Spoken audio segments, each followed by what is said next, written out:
हिमाचल के एक छोटे से जंगल में कालू कौवा अपनी माँ सुंदरी कवि के साथ रहता था। कुछ दिनों पहले उसकी शादी शहर की एक चिड़िया टुनटुनी से होती है। शादी से पहले टुनटुनी ने अपने पति और ससुराल को लेकर कई सपने देखे थे, पर ससुराल आते ही टुनटुनी चिड़िया के सारे सपने बिखर गए। शादी के अगले दिन ही टुनटुनी चिड़िया की सास उसके पास आती है। बहू, आज तुम्हारी पहली रसोई है, जाओ जाकर किचन में कुछ मीठा बना लो, तब तक मैं और कालू तैयार होकर आते हैं। टुनटुनी चिड़िया किचन में जाती है। अरे ये क्या, यहाँ तो मिट्टी का चूल्हा है, गैस स्टोव तो है ही नहीं। मुझे मिट्टी के चूल्हे पर भोजन बनाना आता ही नहीं। ओ माँ जी, जल्दी आइए यहाँ। क्या हुआ है बहू, तुमने इतनी जल्दी मीठा बना लिया? नहीं माँ जी, अभी कहाँ कुछ बनाया है। तो फिर चिल्ला क्यों रही है? वो माँ जी, यहाँ गैस का चूल्हा तो है ही नहीं, मिट्टी का चूल्हा है। तो क्या हुआ बहू, हमारे घर इसी चूल्हे पर भोजन बनता है, तू उसे जला और जल्दी से कुछ मीठा बना ले। लेकिन माँ जी, मुझसे इस मिट्टी के चूल्हे पर कुछ भी नहीं बन पाएगा। आप ऐसा करें, आप एक गैस का चूल्हा खरीद कर मंगवा दीजिए, फिर मैं उस पर रसगुल्ले बना दूंगी। देखो बहू, ये गांव है, यहाँ सभी के घरों पर मिट्टी के चूल्हे पर ही भोजन बनता है और मैं तेरे लिए नियम तो नहीं बदल सकती। इसी तरह टुनटुनी चिड़िया मिट्टी के चूल्हे पर रसगुल्ले बनाती है। ये लीजिए माँ जी, मैंने रसगुल्ले बना दिए हैं, खाकर बताइए ये कैसे बने हैं, फिर मैं कालू जी को भी देकर आऊँ। बहू, रसगुल्ले तो बहुत ही स्वादिष्ट बने हैं, लेकिन तूने पहली बार मिट्टी के चूल्हे पर बनाया है ना, इसीलिए तुझे परेशानी हुई है।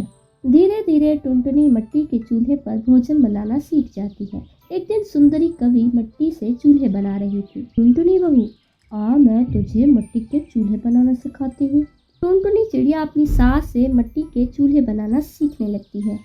माँ जी, आप तो बहुत सुंदर चूल्हे बनाती हैं। आपको पता है, हमारे शहर में मिट्टी के चूल्हे बेचने दूर दूर से पंछी आते हैं। कुछ ही दिनों में त्योहारों का मौसम शुरू होने वाला है और घर घर में से मिट्टी के चूल्हे पर साग बनाकर पंछी अपने अपने देवताओं को चढ़ाते हैं। मैं सोच रही हूँ माँ जी, क्यों ना इस बार हम लोग भी चूल्हा बनाकर शहर के जंगल में बेचें। वैसे भी घर में पूरा दिन खाली बैठे रहते हैं। बहू, तेरी बात में तो दम है।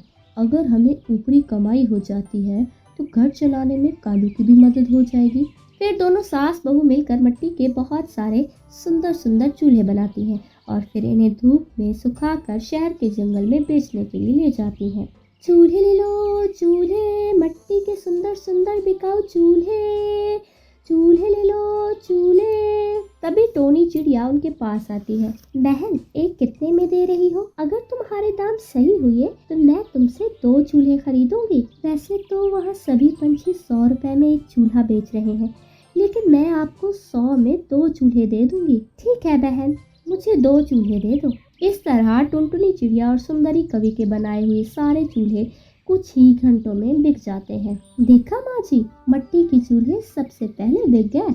लेकिन बहू, हमने चूल्हे के दाम बिल्कुल कम रखे हैं। कोई बात नहीं माँ जी, जैसे जैसे हमारे ग्राहक बढ़ेंगे वैसे वैसे हम चूल्हे के दाम थोड़े थोड़े करके बढ़ाते जाएंगे। ये सब तेरी वजह से हुआ है। इस तरह मिट्टी के चूल्हे बेचकर दोनों सास बहू बहुत खुश होती हैं और खुशी खुशी रहने लगती हैं। तो ये थी आज की कहानी। आज का सवाल ये है कि टुनटुनी अपनी सास को क्या बनाकर खिलाती है। अगर आपको पता है तो कमेंट में करके ज़रूर बताइए। वीडियो अच्छी लगी हो तो इस वीडियो को लाइक और शेयर करना मत भूलें।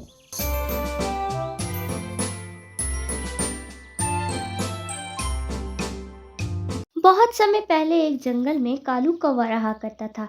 पूरी दुनिया में उसका अपना कोई भी न था, पर वो कभी भी इस बात से दुखी नहीं होता था। वो सिर्फ और सिर्फ अपने काम से ही मतलब रखता था और अपने लिए रोजगार का इंतजाम कर लिया करता था। फिर एक दिन उसकी मुलाकात टुनटुनी चिड़िया से हुई। इन दोनों के बीच बहुत गहरी दोस्ती हो गई। अरे कालू, तुम्हारा इस दुनिया में कोई नहीं है, फिर भी तुम इतने खुश कैसे रह पाते हो? मेरी कोई बड़ी ख्वाहिशें नहीं है टुनटुनी।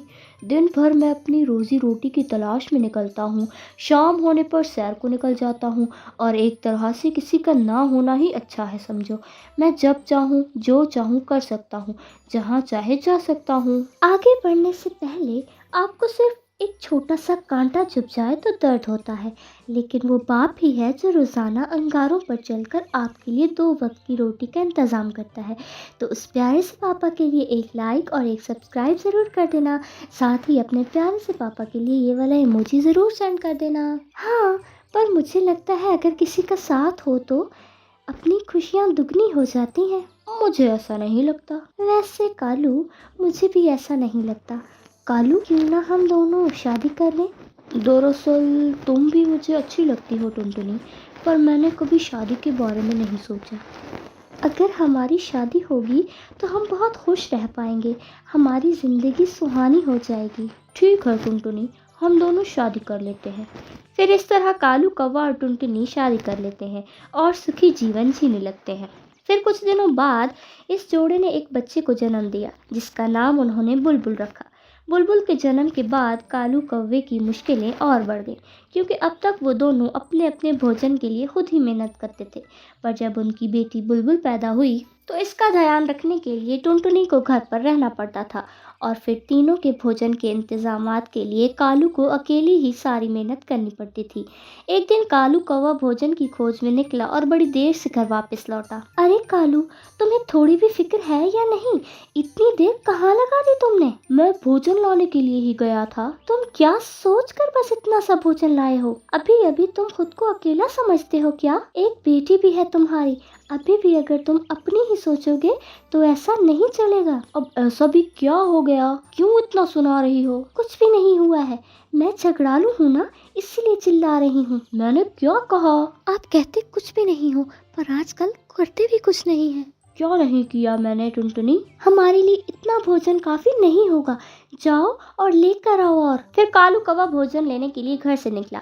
उसने जंगल में कई जगह ढूंढा, लेकिन उसे भोजन मिला ही नहीं। उसने दूसरे पंछी के भोजन को चुराया और घर ले गया।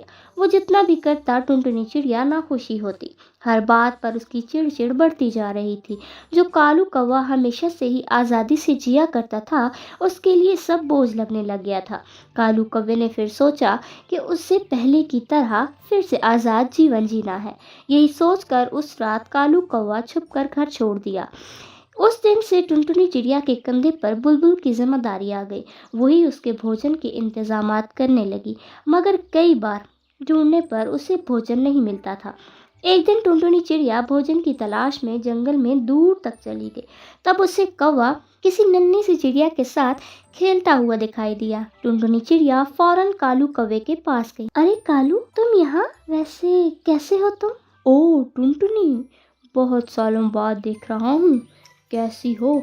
और बुलबुल कैसी है? तुमने तो हमें अकेला छोड़ दिया, बिना बताए हमें छोड़कर चले गए। उस दिन से हमने कितनी ही मुश्किलों का सामना किया, ये तो बस हम ही जानते हैं। दरअसल तुम्हें छोड़ने के बाद मैंने दूसरी शादी कर ली थी। ये नन्ही सी चिड़िया कभी हमारी बेटी है।